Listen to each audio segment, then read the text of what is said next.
নমস্কার দর্শক বন্ধুরা, রেড স্পোর্টস বাংলার পর্দায় আপনাদের স্বাগত। আমি সরজানি চ্যাটার্জি আর আমার সঙ্গে আছেন স্নেহাশিস মুখার্জি।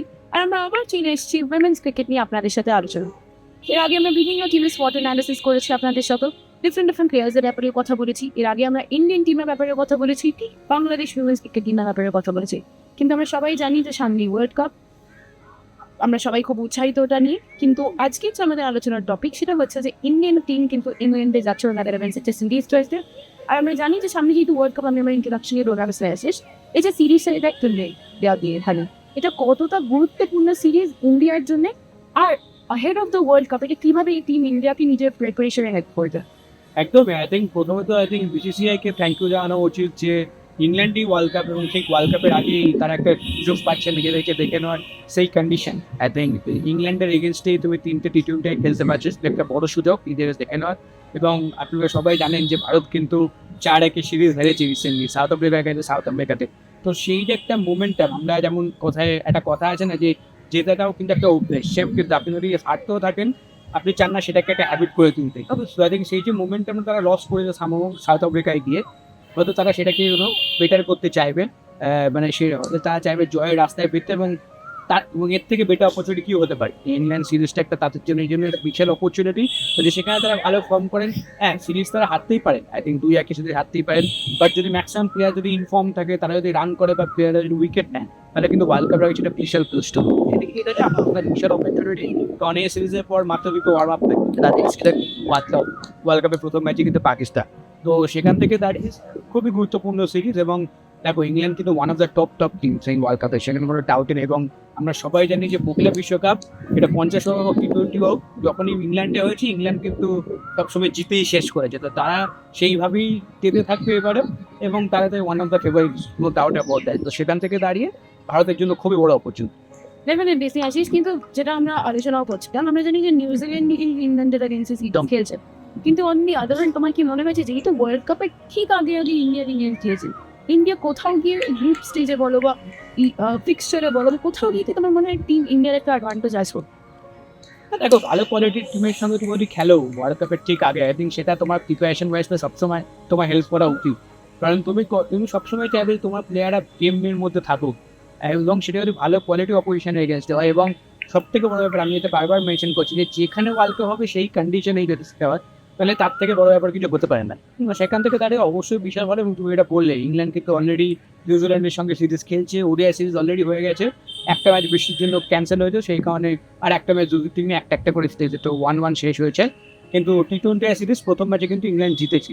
এবং তুমি দেখো অনেকগুলো ভালো পজিটিভ ইংল্যান্ডের জন্য। অ্যালেক্স ক্যাপট্রি রান করা অ্যাজ আর ওপেনার সবথেকে বিগেস্ট ক্যাপট্রি। এবং উইকেটের মধ্যে তুমি দেখো তাদের বোলাররা আছেন, লরেন বেলো উইকেট পেয়েছেন, ড্যানি গিবসন কিন্তু উইকেট পেয়েছেন। ড্যানি গিবসন কিন্তু ভালো লেগেছে। এবং লিন্ডসে স্মিথ যেভাবে তিনি বল করেছেন, ওই রকম একটা পিচে 4 ওভারে মাত্র 10 রান, এবং আমি খুব ভুল না করি একটা মেডেন এবং একটা বড় উইকেট, সেখান থেকে দাঁড়িয়ে খুবই ভালো। অনেকগুলো পজিটিভ ইংল্যান্ডের জন্য। বাট স্টিল আমি বারবার একটা কথা বলবো, ভারতের জন্য ইরেসপেক্টিভ অফ অপোজিশন ফর্ম, এটা বিশাল বড় অপরচুনিটি নিজেকে দেখে নেওয়া তারা কোথায় দাঁড়িয়েছে ওয়ার্ল্ড কাপের ঠিক আগে। কারণ একবার যে ওয়ার্ল্ড কাপ শুরু হবে, টি-20 এত শর্ট ফরম্যাট এবং এত তাড়াতাড়ি কিন্তু টুর্নামেন্ট এত ফাস্ট পেসে শেষ হয়ে যাবে, রিকভারি করার টাইম পাবে না। তো যত তাড়াতাড়ি তারা মোমেন্টটা গেইন করবে তত তাড়াতাড়ি বসবে। কিন্তু আমি যেহেতু ইংল্যান্ড নিয়ে আলোচনা করছি, জানুয়ারি পেতে ইঞ্জুরির জন্য এই সিরিজ খেলেনি, ওনাকে দেখা যায়নি মাঠে। ইন্ডিয়া গিয়েছে খুব সম্ভবত খেলা। এটা ইংল্যান্ডের জন্য কত বড় ওনার কোয়ালিটি ছিল, ওনার ক্লাস ছিল।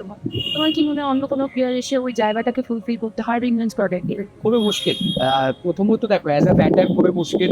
এবং not only as a batter, as an allrounder ওনার যে ইম্পর্টেন্ট 3 বা 4 ওভার তিনি করতে পারেন দরকার পড়ে, সেই ইম্পর্টেন্ট 4টে ওভার কিন্তু আপাতত মেক আপ করতে পারছে ইংল্যান্ডের কাছে। ইংল্যান্ডের কাছে অপশন অনেক আছে, বাট স্টিল হয়তো সেই ক্যালিবার কখনই হতে পারে না। এবং এটা আপনাদের মাথায় রাখতে হবে, ন্যাচারাল ব্যালেন্স শুধু অ্যাজ আ প্লেয়ার নয়, অ্যাজ আ ক্যাপ্টেন নয়।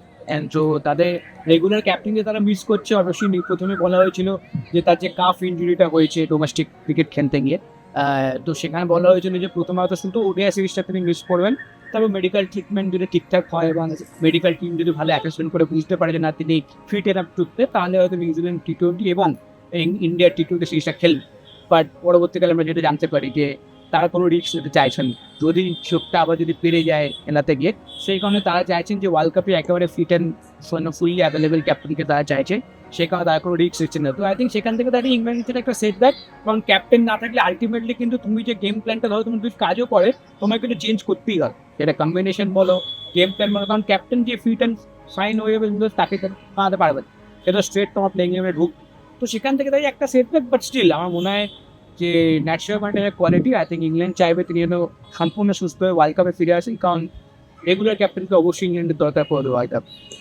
বুঝতে আসিস, আমরা জানি ইংল্যান্ডের কন্ডিশনস কিন্তু পেসার্সদেরই খুব সমস্ত ফেভার করে। তো তোমার কি মনে হয় ইংল্যান্ডের কন্ডিশনসে আমাদের ব্যাটার্সরা কিভাবে অ্যাডাপ্ট করবে? মানে তুমি যেহেতু এত ক্লোজলি ওনাদের প্র্যাকটিস সেশনস ফলো করেছো, তোমার কি মনে হতে পারে যে কোথাও গিয়ে ইংল্যান্ডের কোয়ালিটি, ইংল্যান্ডের ক্লাস গিয়ে ইন্ডিয়ান ব্যাটিং অর্ডারটা গিভেন দ্য কারেন্ট ফর্ম কোথাও গিয়ে কি ট্রাবল করতে পারে?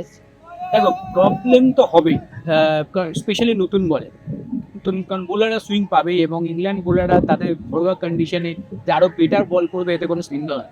দেখো তুমি অচুম্বর নামগুলো দেখো, I think Lauren Filer, Lauren Bell, এবং আমি যেটা বললাম ড্যানি গিবসনকে যত ঠিকঠাক দেখাচ্ছে। আই থিঙ্ক তিনি লম্বা সময় পর কম্পিটিটিভ ক্রিকেট খেলছেন ইংল্যান্ডের হয়ে এবং তাকে ঠিকঠাকই দেখিয়েছে এখনো অব্দি। এবং বাকি স্পিড অপশনও তুমি দেখো চার্লি ডিন এবং সোফিয়া এক্সেলস্টার, নওয়াজ ইনিংসেস পুরো অপশনের কোয়ালিটি নিয়ে কোনো প্রশ্ন নেই। এই কারণেই কিন্তু England one of the top teams এই ওয়ার্ল্ড কাপের জন্য। তো সেই কারণেই চ্যালেঞ্জিং তো হবেই, এবং বারবার আমি যেটা বলছি যে যদি দুটো ম্যাচ ভারত হেরেও যায়, এই যে একটা অপরচুনিটি দেখে নেওয়া যে ঠিক আছে এই প্রবলেমগুলো আমরা ফেস করতে পারি টপ কোয়ালিটি বোলারদের এগেনস্টে বা টপ কোয়ালিটি অপোজিশনের এগেনস্টে, সেটা কোথাও গিয়ে ভারতকে হেল্প করতে পারে ওয়ার্ল্ড কাপের আগে। ঠিক আছে আমরা দুটো ম্যাচ হেরে গেছি, হয়তো সিরিজ হেরে গেছি, বাট আমরা চাইবো যে ওয়ার্ল্ড কাপ দুটো ম্যাচে এই ভুলগুলো যাতে না রিপিট হয় এবং আমরা কনফিডেন্সলি যেতে পারি। তো সেখান থেকে দাঁড়িয়ে মনে হয় সেই অপরচুনিটি আই থিঙ্ক কাজে লাগানো উচিত হবে। শেষ লাস্ট প্রশ্ন তোমাকে, এই সিরিজের আগে ইংল্যান্ডের হয় 3টে প্লেয়ার তাদের তুমি খুব অ্যান্টিসিপেটেড, তুমি যাদের দেখার জন্য অন দ্য ফিল্ড যাদের পারফরমেন্স দেখার জন্য তুমি খুব এক্সাইটেড, আর ইন্ডিয়ান টিমের 3টা। ওকে, যদি তুমি আমার বলো অবশ্যই আই থিঙ্ক অ্যালিস্কেপস আই থিঙ্ক খুবই ইন্টারেস্টিং ছিল, কারণ আমি টি-শার্টে আরেক দিন আলোচনা করছিলাম, ওরা 3 দিন আলোচনা করছিলাম যে there is an opportunity maybe যে ইংল্যান্ড হয়তো অ্যালিস্কেপসকে ও অ্যাজ অ্যান ওপেনার ইউজ করলেও করতে পারে, এবং আমরা সেটাই দেখছি স্পেশালি টি-20-তে যেটা আমরা দেখলাম। তো সেরকম ইন্টারেস্টিং দেখা যাক তিনি যদি কন্টিনিউ করেন সেই সেম গোলে, দেখা যাচ্ছে যে সেটা কতটা কীভাবে কনসিস্টেন্সির সাথে করেন সেদিকে নজর থাকবে। বোলারদের এগেনস্টে দেখুন স্পেসিফিক করে বোলার বলা মুশকিল, কারণ অ্যাজ আমি বললাম অ্যাজ আ ইউনিট তারা প্রচণ্ড dangerous, but still I think Lauren Bell I think নজর থাকবেই।